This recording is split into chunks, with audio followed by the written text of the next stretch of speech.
Bonjour à tous. Dans cette vidéo, nous allons voir les services avec Angular. Donc, pour commencer, nous devons savoir c'est quoi un service. En fait, un service est une ressource réutilisable et partagée entre plusieurs éléments. Il s'agit généralement d'une classe ayant un objectif étroit et bien défini. Une classe, c'est-à-dire un ensemble de propriétés et un ensemble de fonctionnalités dont l'application a besoin. Pourquoi utiliser les services? En fait, les services sont utilisés afin de réduire le couplage entre composants ou classes. Déjà, dans un ancien chapitre, là où on a vu l'interaction entre composants, on a vu que pour qu'un composant A peut envoyer une information à un composant B, ce dernier doit être appelé au niveau de la page HTML du composant A, qui est appelé le composant parent, pour que ce dernier peut envoyer l'information au composant B, qui est le composant fils. Donc, si jamais vous n'avez pas vu la partie service, le seul moyen pour envoyer une information d'un composant parent vers un composant fils, ce dernier, bien sûr, doit exister au niveau de la page HTML du composant parent. Maintenant, avec la partie service, pour faire communiquer deux composants, pas forcément qu'on a la notion de composant parent et composant fils. Même si deux composants sont loin, donc l'un n'est pas dans la partie HTML de l'autre, peuvent communiquer moyennant les services. Et par la suite, le couplage est réduit entre ces deux composants-là. De deux, les services assurent la modularité et la réutilisabilité. Si jamais vous avez une fonction qui retourne la liste des étudiants d'une classe bien déterminée, nous n'allons pas à chaque fois réimplémenter cette méthode-là. Il suffit de définir cette méthode au niveau d'un service. À chaque fois où un composant ou bien un autre service a besoin de cette fonctionnalité-là, il suffit d'appeler le service et la méthode que vous avez besoin. D'une façon générale, dans une application Angular, le rôle du composant est principalement la présentation des données. Mais tout ce qui est récupération d'informations et accès aux données, ceci est délégué à la partie service. N'oubliez pas que Angular est un framework front-end, c'est-à-dire ce framework-là, il ne communique pas directement avec une base de données, mais plutôt il communique avec une deuxième partie qui est la partie backend. Et la partie backend, c'est elle qui va communiquer avec la partie base de données. Un framework front-end, son rôle principal, c'est de consommer les informations récupérées depuis les services et les présenter d'une façon la plus adéquate possible à l'utilisateur. Les services sont un excellent moyen de partager des informations entre des classes qui ne se connaissent pas. Comment créer un service? Comme n'importe quel élément dans une application Angular, on peut créer les services d'une façon manuelle.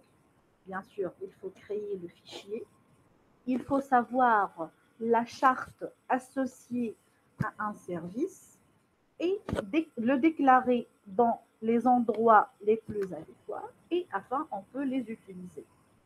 Mais n'oubliez pas que l'intérêt de l'utilisation d'un framework d'une façon générale est de bénéficier de l'ensemble des outils qui sont euh, offerts par ce framework-là.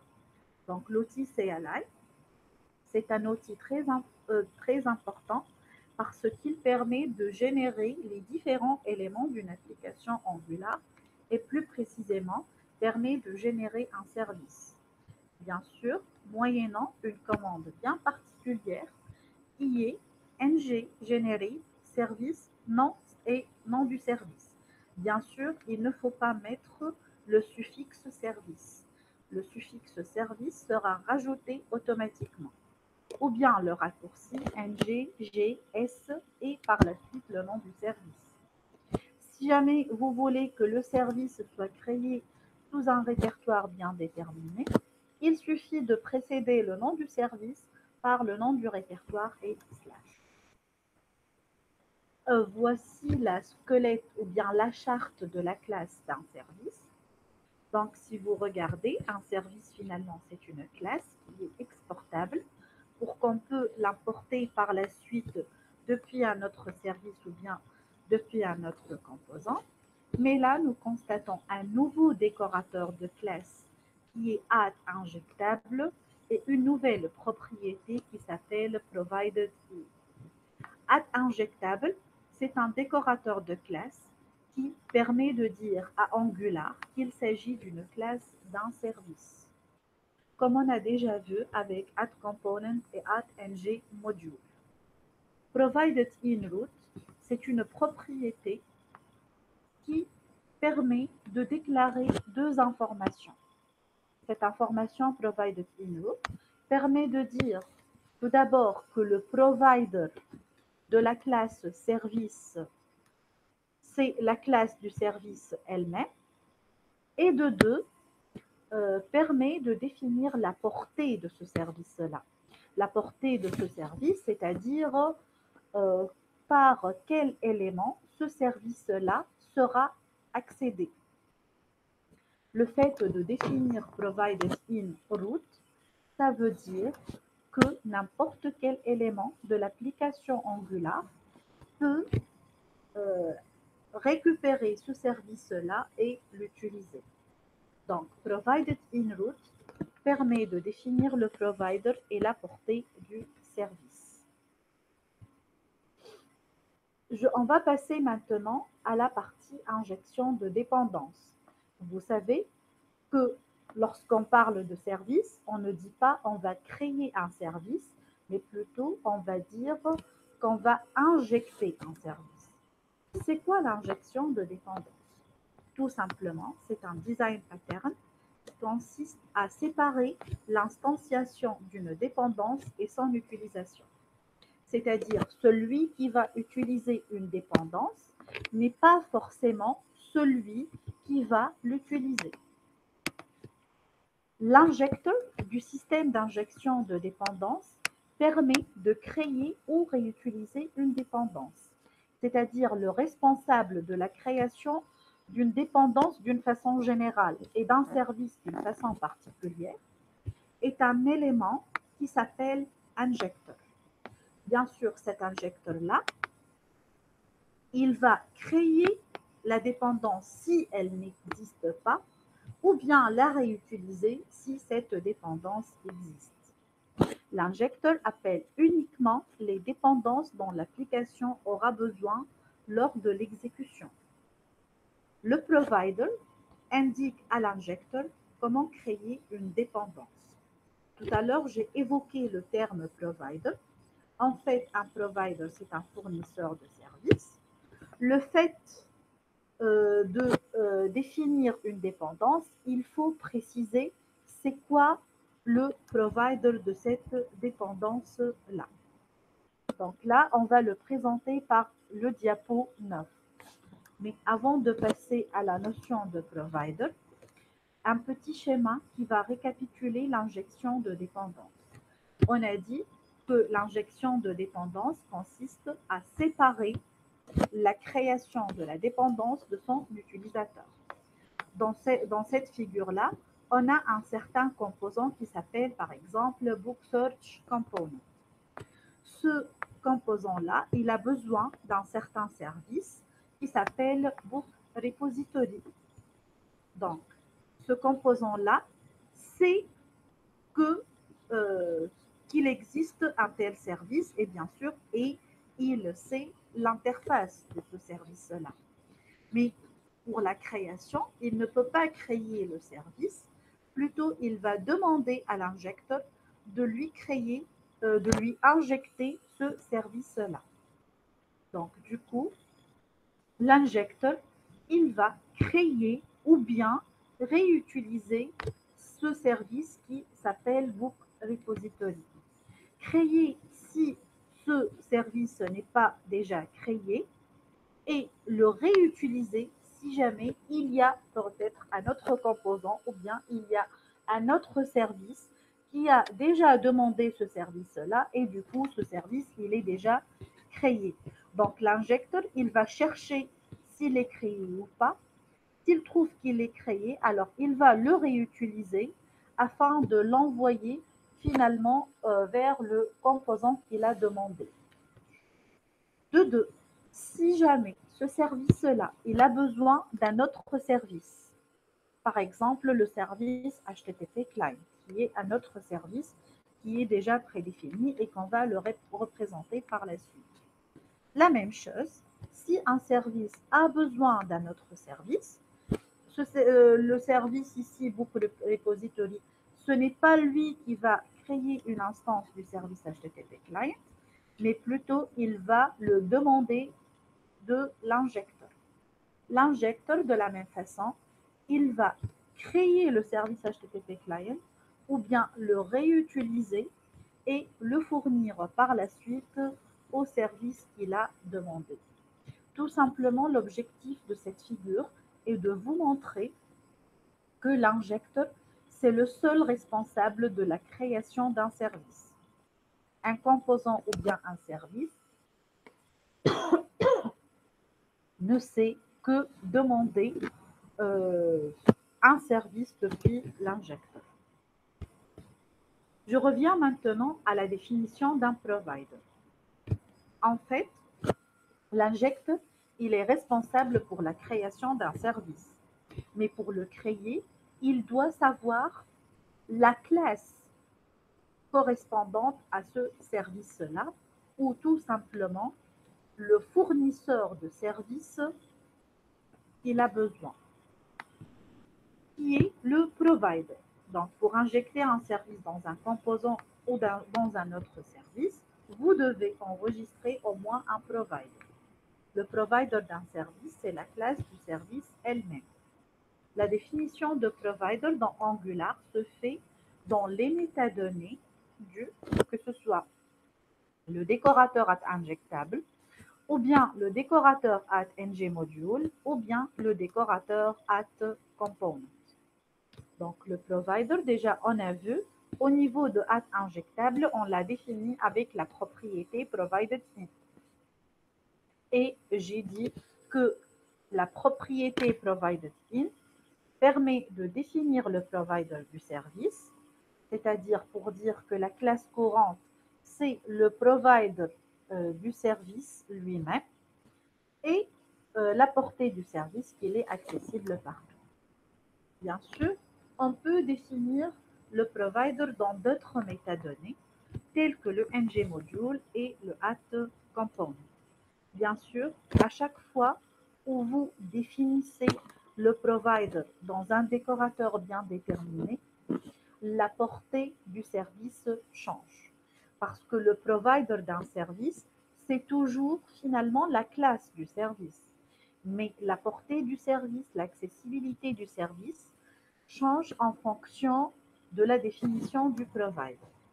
Donc, si jamais vous avez défini le provider du service au niveau du décorateur injectable, ceci dit que le root injector crée une instance unique et partagée de ce service et l'injecte dans toute classe qui le demande. L'enregistrement du provider il est enregistré dans les métadonnées. Par la suite, si au niveau de injectable, on va définir provided in, mais on ne va pas mentionner le root, on va mentionner le nom du module. C'est-à-dire, ce service-là, il sera créé pour chaque module par le injecteur de ce module-là. On n'aura pas de cette façon un seul injecteur, vu que le service il est lié à un module. Donc, chaque module, il possède son propre injecteur qui est appelé un child injector. Et ce dernier, il va créer l'instance du service. Bien sûr, cette instance-là, elle sera unique et partagée pour toute classe de ce module-là qui la demande. Ce n'est pas accessible par n'importe quelle classe, mais uniquement par les classes ou bien les composants de ce module-là. La même définition, donc on peut utiliser que ce soit la propriété provided in, le nom du module, ou bien l'équivalent au niveau du décorateur at ng module. On peut définir le service avec de cette façon-là, providers de point le nom du service. Donc là, ce sont deux façons pour définir le provider au niveau d'un module bien particulier. Le résultat est le même, mais ce sont deux façons différentes. Bien sûr, le résultat est le même, mais en arrière-plan, réellement, il y a des avantages en utilisant la propriété provided in au lieu de utiliser l'attribut providers. On va le voir dans un autre diapositive. Finalement, on peut définir le provider d'un service au niveau de la metadata du component en utilisant l'attribut providers et on mentionne le nom du service. À ce moment-là, le service il ne sera accessible que par le composant qui le demande. Et à chaque fois où vous allez créer un composant, une nouvelle instance du service sera créée. Autant d'instances de composants, autant d'instances de services. Et là, celui qui va créer l'instance du service, c'est le component injector. Donc, trois façons différentes pour définir le provider, que ce soit pour la totalité de l'application, pour un module ou bien pour un composant. Bien sûr, quand est-ce que utiliser l'une et non pas l'autre, ça dépend du contexte dans lequel vous êtes en train de travailler et dans le besoin que vous avez. Maintenant, je vais juste mettre l'accent sur l'avantage de provided in. Donc, tout à l'heure, ici, on a dit que, par exemple, pour définir la portée d'un service pour un module, on peut le déclarer de deux façons. Finalement, on aura la même portée du service, un service qui sera partagé entre les différentes classes d'un même module. Mais utiliser provided in au lieu de providers possède quelques avantages. Déjà, cette amélioration-là, elle a été définie depuis la version 6 de Angular. Donc, définir un provider dans la metadata du service en utilisant le décorateur injectable avec la propriété provided in au lieu de le définir dans providers permet à Angular de être plus simple et rapide à implémenter, ne charger le code des services qu'à la première injection et finalement le tree checking des services non utilisés. Qu'est-ce que ça veut dire le tree checking des services non utilisés? C'est-à-dire si le service il n'est jamais utilisé, alors le code du service sera entièrement retiré du build final de l'application. Donc ça, ce sont quelques avantages de l'utilisation de provided in au lieu de providers. Maintenant, comment injecter un service? Injecter un service, c'est tout simplement, il faut déclarer une propriété au niveau du constructeur de la classe qui a besoin de ce service-là. Donc, comme vous le voyez ici, constructor, private. Bon, on a décidé de choisir la portée de la propriété comme étant private, mais même si on la déclare comme étant public, donc ce n'est pas grave, mais il faut définir que ce soit private ou bien public, le nom du service, deux points, la classe du service.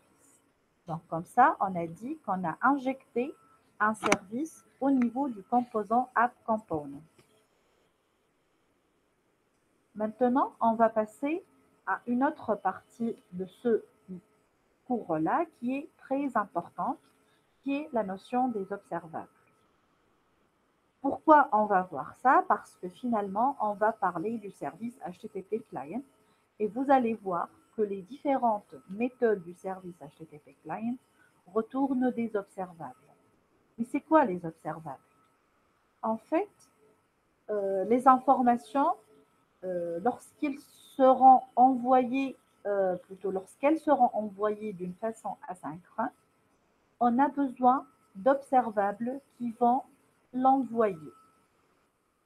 Les observables, c'est un nouveau concept pour la gestion des données asynchrones, surtout lorsqu'on parle de communication avec le protocole HTTP.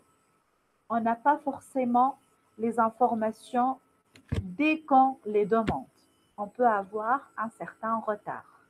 L'envoi des données depuis les méthodes HTTP s'envoie d'une façon asynchrone. Les observables, c'est un moyen pour gérer les données asynchrones. Lorsqu'on parle d'observables, on ne parle pas directement ou bien automatiquement de Angular.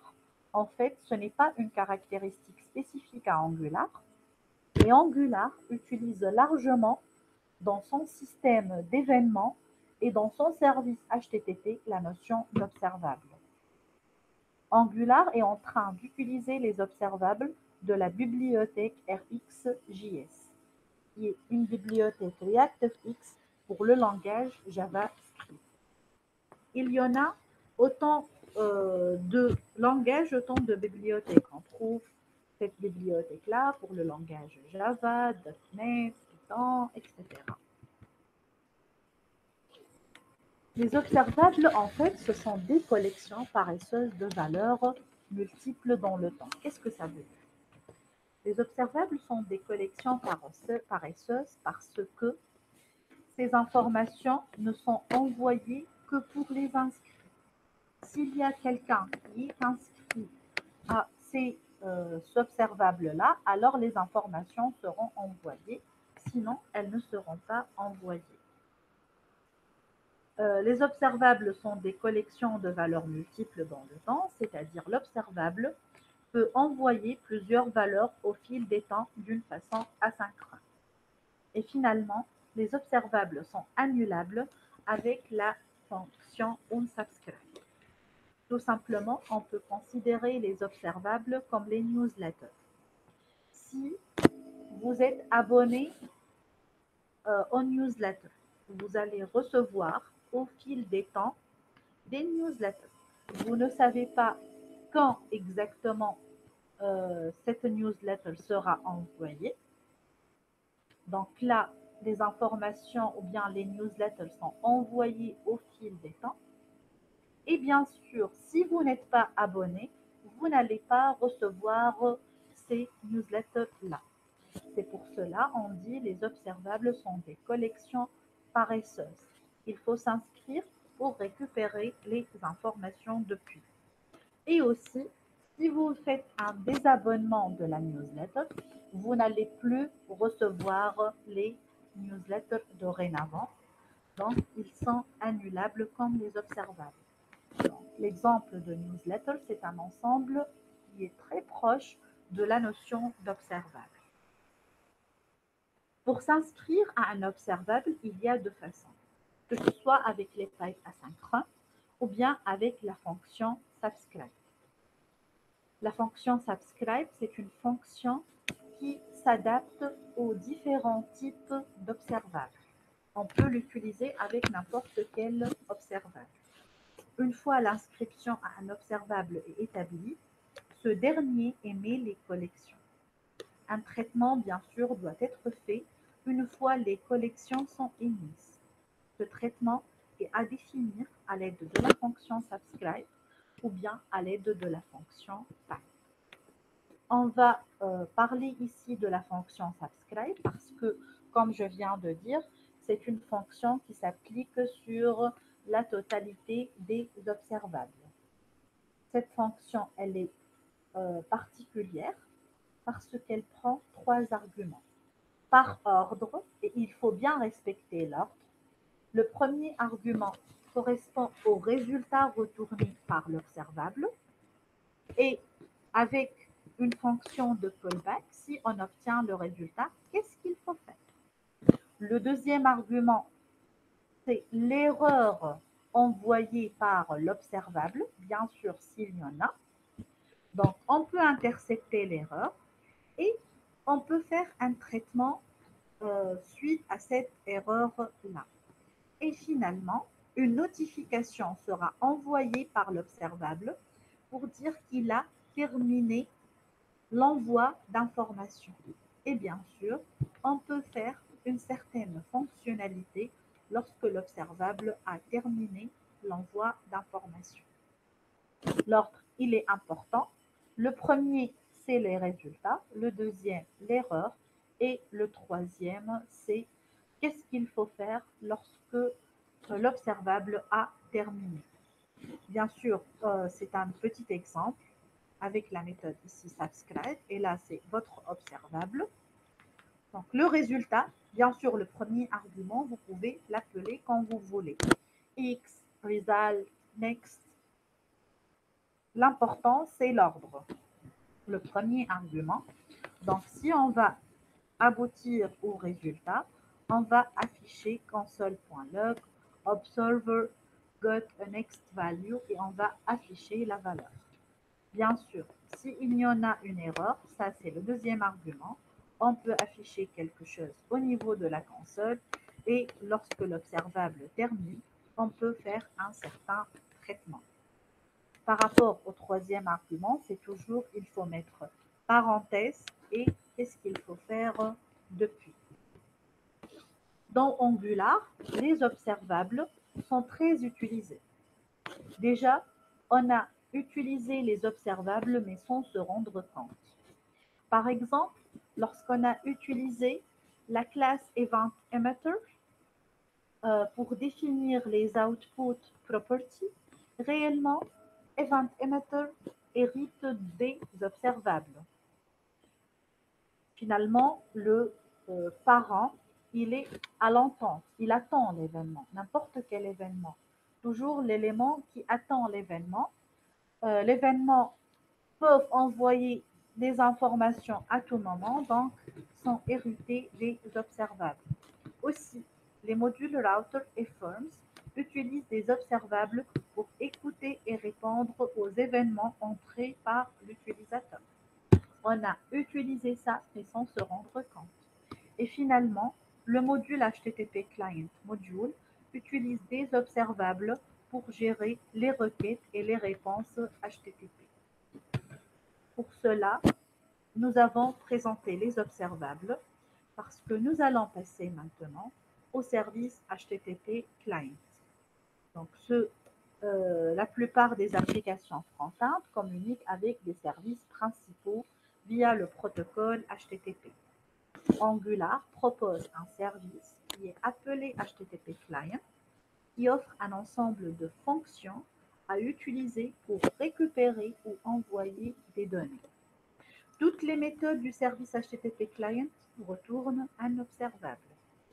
Pour pouvoir utiliser ce service-là, il faut importer le module HTTP Client Module dans App Module ou bien dans le module dans lequel vous allez utiliser ce service-là et par la suite importer le service HTTP Client au niveau de la classe dans laquelle ce service-là sera injecté. Le module HTTP Client Module ou bien le service HTTP Client sont à importer à partir du package Angular Common HTTP. Les méthodes du service HTTP Client, ce sont les méthodes de la requête HTTP que vous connaissez déjà. La méthode get, head, post, option, put et delete. Voici un exemple d'application. Donc, HTTP Client est finalement un service. Comment on injecte un service? C'est de la même façon que n'importe quel autre service, au niveau du constructeur, nous devons créer une propriété private par exemple et on va injecter notre service.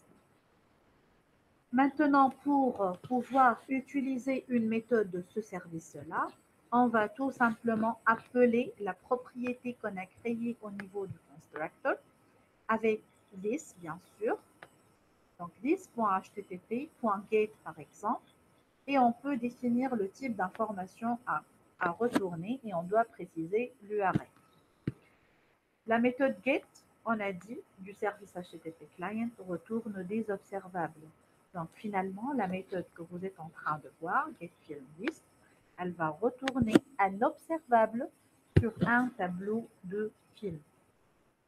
Par la suite, bien sûr, pour pouvoir utiliser le service film service dans lequel on a appelé la méthode get, on doit l'injecter dans le composant associé et s'inscrire à la méthode getFilmList avec la méthode subscribe. Et dès que le résultat est émis, on va faire le traitement nécessaire, que ce soit pour récupérer le résultat dans une propriété du composant, que ce soit pour afficher dans la console ou bien pour faire une certaine manipulation.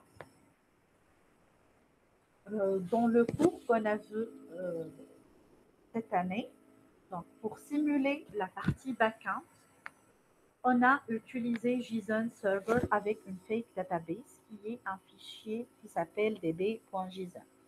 Bien sûr, vous pouvez appeler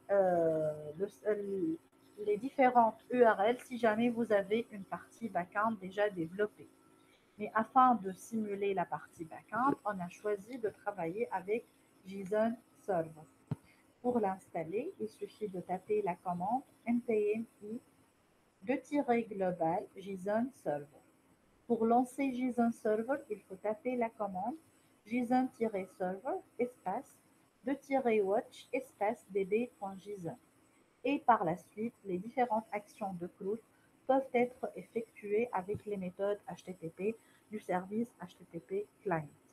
L'utilisation de JSON Server n'est qu'une façon pour pouvoir appliquer les différentes méthodes du service HTTP client.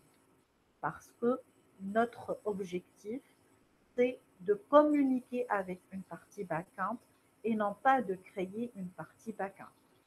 Sauf si jamais vous avez une partie backend déjà développée, vous pouvez consommer les différentes API que vous avez déjà développées à travers le service HTTP Client et par la suite la consommer depuis votre application Angular et se focaliser principalement sur la façon de présenter les informations et l'expérience utilisateur.